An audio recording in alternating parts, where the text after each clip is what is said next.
les decíamos hace un ratito que vamos a hablar de familias, del rol de las familias de las personas con síndrome de Down, de la importancia también de un entorno familiar saludable, ¿no? Para acompañar, como decíamos hace un rato, los procesos de rehabilitación y la vida de las personas con síndrome de Down. Para eso nos acompaña hoy la doctora María Eugenia Patiño. Ella es neuróloga infanto-juvenil, parte de nuestro staff. Estamos también ahora muy cerquita. Bienvenida, doctora. ¿Cómo le va? Bienvenida o bienvenida a todos ustedes por estar ahí del otro lado escuchando. Y gracias, Lucas, por presentarme y ser mi moderador. Muy bien, vamos a charlar. Esto es mi compañero. Esto es una charla.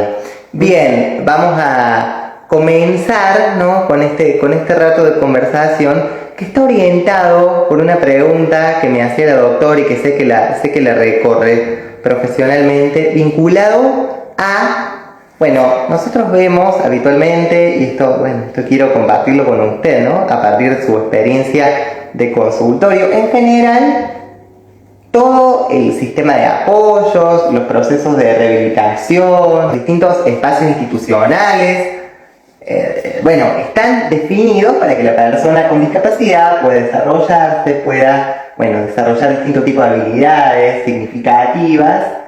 Y yo, en las veces que le he escuchado a la doctora y que he tenido ocasión de compartir, ella se hace otras preguntas. Por eso me pareció tan valioso tenerla en este rato. Porque claro, mientras todo el sistema de apoyo está pensado para la persona con síndrome de Down, ¿qué pasa con esa familia? ¿No? ¿Quién protege? ¿Quién cuida? ¿Cómo esa familia está invitada a acompañar a una persona con síndrome de Down? ¿Por dónde empezamos, doctora, en ese sentido? A ver.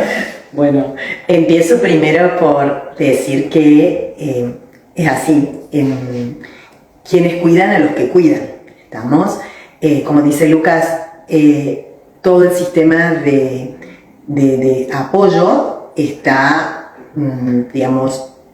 sustentado o está dirigido al paciente en sí y no al contexto del paciente, que es quien, si no sostiene al paciente, todo lo demás no sirve.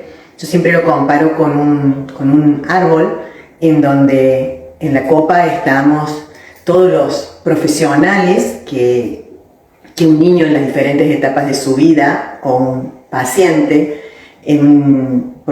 porque también los niños crecen y estamos en las diferentes etapas del desarrollo de una persona, desde un recién nacido hasta una persona adulta, y que cada uno en cada momento necesita de un cuidado y de prestaciones en particular, que esas van a ir cambiando en la medida que la persona crece. Y por lo tanto estas personas que son cuidadores formales van a ir cambiando, pero el que no cambia nunca es el cuidador informal. Básicamente es a lo que yo hago, que es el tronco que mantiene toda esta estructura, que si me pongo a pensar y los papás se ponen a pensar, son millones, porque dependiendo de la problemática que cada niño tenga en particular, es desde médicos en diferentes especialidades, el clínico, el endocrinólogo, el cardiólogo, el traumatólogo, el neurólogo, y así podríamos nombrar un montón de especialidades médicas. Y qué decir de toda la parte de las especialidades que no son médicas, pero la fonobiología, la psicomotricidad, la terapista ocupacional, la psicóloga, la psicopedagoga, la acompañante terapéutica, la docente de apoyo. Bueno, creo que ahí pondría también la obra social, lo que implica para un papá llevar las cosas a la obra social y llevarlo a tiempo, y el más adulto la inserción laboral, y el llevado de la medicación, y el llevado del transporte, y la estimulación temprana, y la escolaridad, y el gastroenterólogo, y el urólogo. O sea, realmente hay tanto adentro de esa copa, y hay un palito que la sostiene, o un tronco que es el que debería ser el que se desarrolla, que es la familia. Entonces, y a mí me parece que tal vez es un tiempo de empezar a enfocar un poco a cómo ayudamos a que esta familia pueda sostener a toda la estructura, ¿no? Y que serían los cuidadores informales. ¿Estamos? No sé si soy... Y en este sentido, porque usted decía, bueno, hay mucho en esa copa, ¿no? ¿Qué criterios elegí usted para priorizar? por dónde, es decir, qué es lo primero que debiera, ¿no? Es decir, o que en su recorrido, en su experiencia, usted recomienda cuando vienen los papás, por dónde arrancar con esa experiencia de cuidado, ¿no? ¿Cuál sería el primer paso? Bien. Hay algo así como un primer paso, ¿verdad? Todos los papás vienen a la consulta para ver cómo ayudan a su hijo. Ajá. ¿Vamos? Las consultas son en diferentes etapas de la vida. Me toca niños pequeñitos y me toca adultos, ¿no? Y en cada momento hay un pedido diferente de cómo ayudarlo al niño. Siempre está puesta la consulta en cómo ayudar al niño. Y yo siempre termino mi consulta diciéndole a los papás que qué hacemos con ellos dos. ¿Qué hacemos con el hermano? ¿Qué hacemos con la hermana? ¿Qué hacemos con el contexto con el que el niño convive para que siga siendo un contexto en donde esté fuerte para sostener este niño? Así que mi consulta siempre empieza por el niño y mis devoluciones de indicaciones empiezan por el niño, y cuáles son las cuestiones que debe hacerse de controles, de terapia, etc. Pero siempre está mi indicación a los papás de que lo que yo necesito y que para mí es muy importante es que ellos dos estén bien y los otros niños estén bien, porque si no, cuando nos abocamos al niño, cuando nos damos vuelta por allí, hemos perdido todo lo demás. Entonces, ¿cómo hacer para mantener todo el sistema, toda la familia, digamos, para que vayamos todos juntos y no sea más fácil el llevar adelante un contexto nuevo, como sería como sería porque el solo hecho de que se haya ampliado la familia es un contexto nuevo, cómo llevarlo adelante, ¿no es cierto? Así que siempre mi terminación de mi consulta, cada vez que viene un paciente, es qué es lo que están haciendo ellos por ellos, en individual, como pareja y con sus otros hijos. ¿Y con qué se encuentra como respuestas? Y muchos papás no lo escuchan, ¿sí? O lo escuchan pero no lo hacen. Muchos papás dicen no me di cuenta. Muchos papás se empiezan a dar cuenta de cómo este tiempo que le lleva tanto tiempo su hijo, por lo cual es el motivo de consulta. Hay otros miembros de la familia que también lo están de alguna manera empezando a comprometerse en su salud o física, o en su conducta, o en su rendimiento académico, y como por ahí con algunas orientaciones pequeñas eso puede revertirse, ¿no? En donde parte del abordaje terapéutico deben ser los padres, y una parte del tratamiento es el abordaje psicoeducativo de los padres, del autoconocimiento de los padres para saber hasta dónde ellos están bien y hasta dónde están mal, el poder reconocerse que hay un momento en que uno puede estar mal, en donde cómo hacer para afrontar el estrés, en cómo ajustar las expectativas que tengo sobre mi hijo. A ver, vamos un poquito por ahí. Estamos, ¿no? En eso que es el tratamiento, y en el tratamiento incluye a los padres. Inclusive yo siempre le digo a los papás en la consulta que normalmente uno lleva al niño a las terapias, a miles de terapias, en donde lleva, trae, pone, saca, Sí. y en donde, esos papás no tienen muy frecuentemente una orientación ellos de qué hacer con el niño. Y uno tiene que saber que quien está con el niño de lunes a lunes y muchas horas, mucho más horas que cualquier otro, somos nosotros la familia. Entonces, si nadie orienta a esos papás, los papás no saben qué hacer con el chico cuando salen, ¿no? Normalmente uno va, deja a su hijo en la sesión y sale de ahí, la terapeuta dice, bueno, estuvo bien, estuvo mal, hizo tal cosa, y por ahí los papás cuando se vuelven a su casa dicen, yo soy un infeliz porque en mi casa no hace nada de eso, yo no lo logro calmar, no logro que juegue. Entonces lo importante que es que sistemáticamente se hagan reuniones con padres, con el grupo de terapeutas, con el equipo, en donde los papás pueden llevar sus cuestionamientos de qué es lo que a ellos les preocupa, lo que ellos necesitan, y que los profesionales le puedan dar una devolución del quehacer. Y tal vez en ese quehacer, muchas veces lo que digan no sirva en esta oportunidad, pero tengo la posibilidad de volverlo a chequear y volver a modificar y mejorar, porque todo esto hace a que cuidemos a los papás a no caer en lo que se llama el burnout, que es un síndrome de desgaste, en donde, si uno se desgasta, entra como en algunos ciclos en donde finalmente uno se deja a uno mismo. Entonces ahí estaríamos como, hay que prevenir, y los terapeutas deben prevenir y tener en cuenta, porque yo siempre digo que los pasillos, que son los que normalmente hacemos, no sirven. No sirven para nadie el pasillo. Hay que tener un espacio de una de las sesiones del chico, no en otro espacio, no en una sesión que no esté coordinada, en una sesión del niño, una vez al mes, una vez 45 días. Los padres deben estar ahí y no el niño. Y eso es multiplicador. No es que a veces los papás dicen, no, pero perdió una sesión. No perdió una sesión, ganó 20.000 sesiones. Porque el que se va con esa información es con quien está el niño a las 24. Qué importante es. Usted nos traía recién esto de moderar o de ajustar las expectativas puestas, ¿no? Sobre las personas con discapacidad por parte de sus papás. ¿Cómo se hace eso? ¿No? Es decir, ¿de qué se trata eso de moderar las expectativas? ¿Qué es en todo caso lo que hay que moderar, lo que hay que ajustar, lo que hay que mirar con realismo, como usted nos traía recién?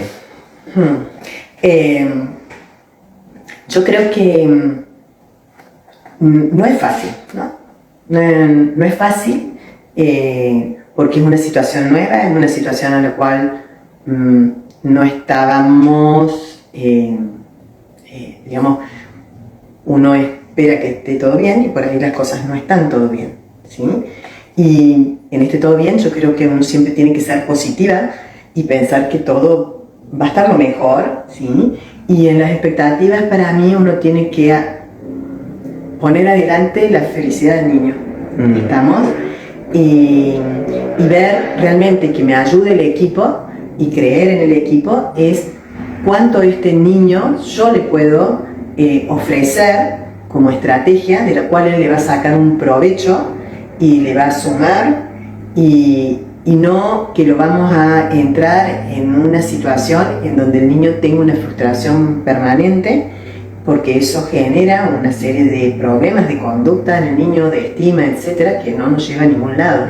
Entonces eso creo que es trabajar junto con el equipo y que nos propongamos los objetivos a corto y a mediano plazo de acuerdo a las posibilidades que realmente tiene mi niño, teniendo en cuenta cuál es su perfil de funcionamiento. ¿Estamos? Y que yo creo que acompañando a los padres en todo el proceso, uno también va viendo cómo los papás van pudiendo acompañar cuáles son los reales objetivos que su hijo puede, ¿no? Y esto no nos cuesta a todos por ahí. Es difícil esto es difícil de reconciliarse o de reconocer las experiencias de fragilidad, porque claro, es decir, las personas con discapacidad, yo soy una de ellas, muchas veces, claro, es decir, devolvemos a aquel que no tiene discapacidad una experiencia de fragilidad que a veces, bueno, ¿no? Es decir, nos provoca algo dentro. No es fácil afrontar la propia fragilidad, no es fácil acompañar fragilidades de otros, ¿no? Ahí hay como un desafío grande, es decir, ¿cuánto se mueve en mí cuando me encuentro con personas con discapacidad, con personas que quizás, ¿no? Es decir, no estamos bajo esta mirada como productivista de resultados, ¿no? Y del buen andar y del buen funcionar y del poder controlar y del poder administrar la vida perfectamente, ¿no? Evidentemente hay algo que se mueve ahí, ¿no? Cuando nos encontramos con lo que es frágil, más allá de que sea distinto o no, pero digo, me parece que lo que se mueve profundamente es esto, ¿no? Porque me encuentro con la fragilidad y me conecto con mis propias finitudes, con mis propias fragilidades, ¿no es cierto? También. Eso es, por ahí vos lo estás planteando, tal vez esté interpretándolo mal, desde tu sentir, ¿sí? En donde vos, Lucas, como vos decís, vos tenés tu propia condición de salud y acompañas a muchos con otras condiciones de salud, ¿no? Entonces vos estás como en las dos posiciones y solamente vos podés saber cómo has transitado lo tuyo. ¿Estamos? ¿Sí? Y cómo seguramente sabes acompañar mucho más que a muchos, a otros, porque las vivencias, bueno, wow, no es lo mismo. Lo intentamos. ¿Sí? No, pero lo haces muy bien. Y en este... ¿Está? Pero en esto digo, una cosa es la posición, que la vivencia de quien tiene una condición de salud en particular, del padre o de la familia que debe, digamos, está a cargo en completo de este niño, este paciente, este adulto, este hijo, ¿sí? Este nieto, porque bueno, a veces los papás no están los abuelos, están los tíos, entonces la mirada es diferente, ¿no? Esto como me decías vos, tal vez sea una vivencia tuya, muy válida, y que la podrías poner también en el otro, en mí, por ejemplo, si no me estoy poniendo desde una dificultad de alguien de mi contexto cerca. Y en este sentido... Siempre alguien tiene uno. Claro, ¿no? claro que sí, claro que sí. Y en este sentido, ¿tiene alguna responsabilidad? ¿Qué rol tiene la escuela, por ejemplo, la escolaridad en este sistema de apoyos y en este ejercicio de que todos los actores hacen de reconciliarse, reconocer las posibilidades con realismo, ¿no? Wow. Bueno, creo que es una etapa muy larga de la vida. Claro, una de las más largas y más decisivas en muchos sentidos. No es la más larga, a los 17 termina y bueno, la expectativa de vida es larga, o sea que no es la más larga. Está bien. ¿Sí?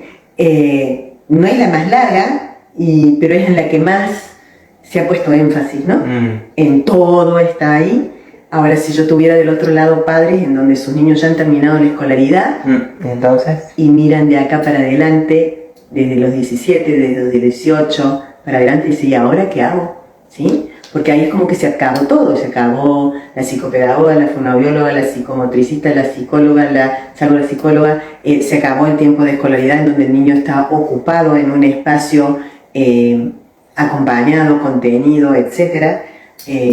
Por eso digo que después las necesidades van cambiando de los padres, o sea, del soporte y del cuidador informal y del niño, ¿no?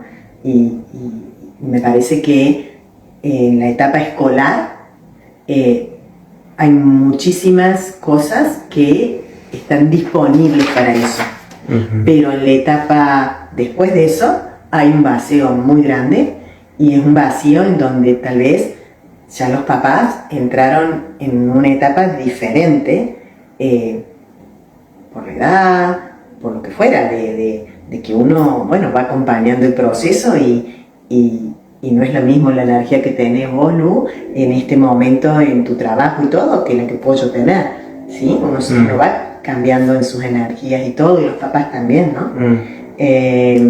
Entonces, en la escolaridad hay mucho. Seguramente la licenciada Faelo ha hablado mucho de escolaridad, pero yo también creo, igual que seguramente hemos coincidido con la licenciada Faelo, es que el objetivo es que el niño sea feliz.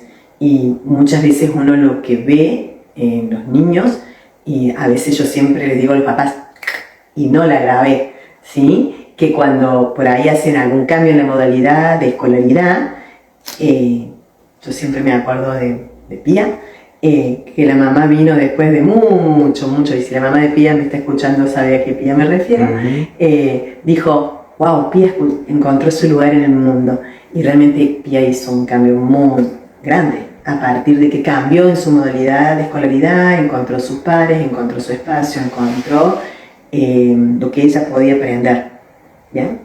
Y avanzó muchísimo en cosas que antes se habían martillado muchísimo y no se habían logrado. Bien, porque usted decía también esto, ¿no? Inicialmente me parece relevante como profundizar un ratito más en términos de que, bueno, de que el ecosistema familiar, ¿no?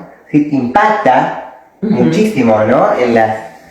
En el camino, ¿no? De la persona con síndrome de Down, ¿no? Hay un vínculo que es indisoluble, hay que trabajar las dos partes, ¿no es cierto? ¿Seguro? ¿No es cierto? Sí. Es un desafío trabajar las dos partes. Es que en cualquier condición de salud, y cada uno de nosotros tenemos nuestra propia condición de salud, el contexto es fundamental, ¿no? Para los cuidadores, el contexto es fundamental, y la importancia de que ese contexto, aunque tal vez suene egoístamente, pero tal vez algunos papás me entiendan, sobre todo creo que los papás que ya llevan un tránsito, un tiempo, me puedan entender mucho más, y eso me pasó en la reunión que tuvimos con los papás, en donde era realmente los papás que ya llevaban un tiempo y que sus hijos eran grandes, me podían entender de esto, decir, bueno,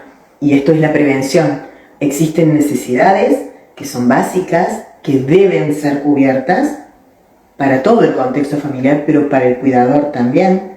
Existen necesidades sociales, en donde, digamos, a ver, yo puedo necesitar vestirme, pero digamos de acuerdo a mi contexto y de acuerdo a mi contexto social y en la época del año, etcétera, la vestimenta va a ser diferente, entonces yo necesito cubrir esas necesidades. Necesito mis necesidades psicológicas y emocionales, porque todo el mundo necesita que tenga un reconocimiento, ¿sí? Es bueno el reconocimiento.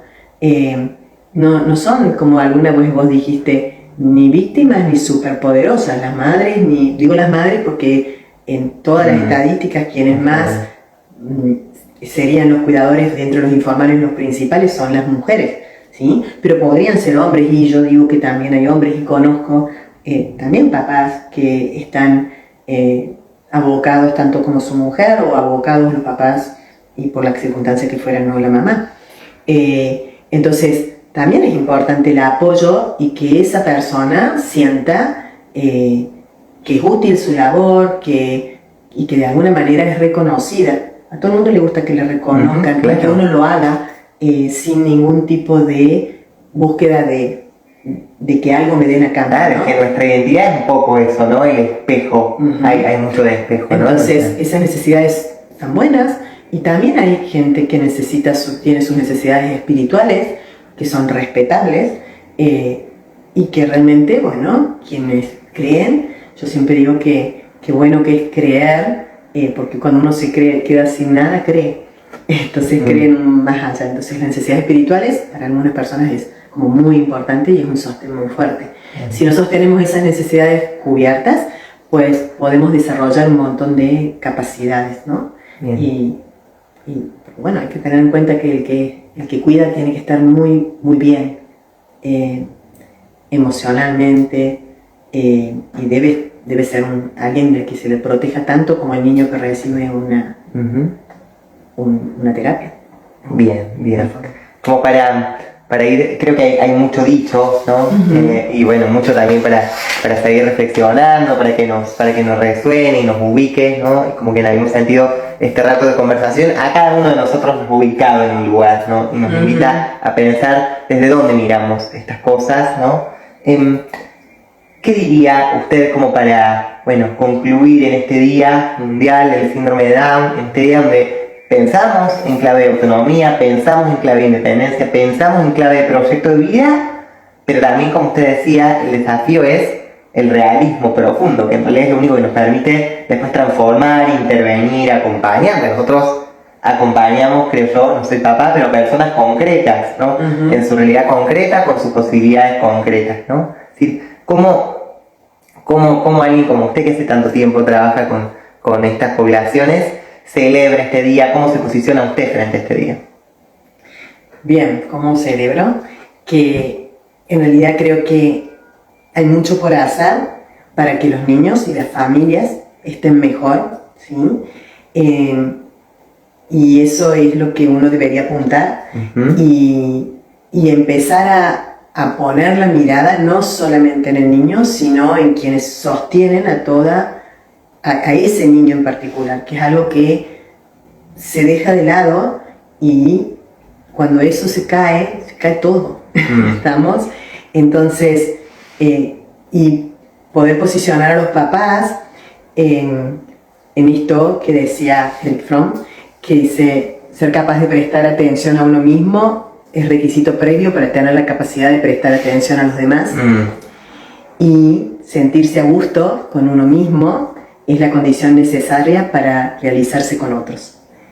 Entonces, bueno, me parece que eso es un buen cierre. No es fácil, porque uno siempre está como el dedicado al otro, pero bueno, también pensar que para dedicarse al otro, uno tiene que estar atento a uno y a gusto con uno. Bien. Bien, nos vamos con este mensaje. Muchas gracias, doctora. No, gracias. Después de una gran jornada de trabajo, hemos cerrado con este rato de conversación.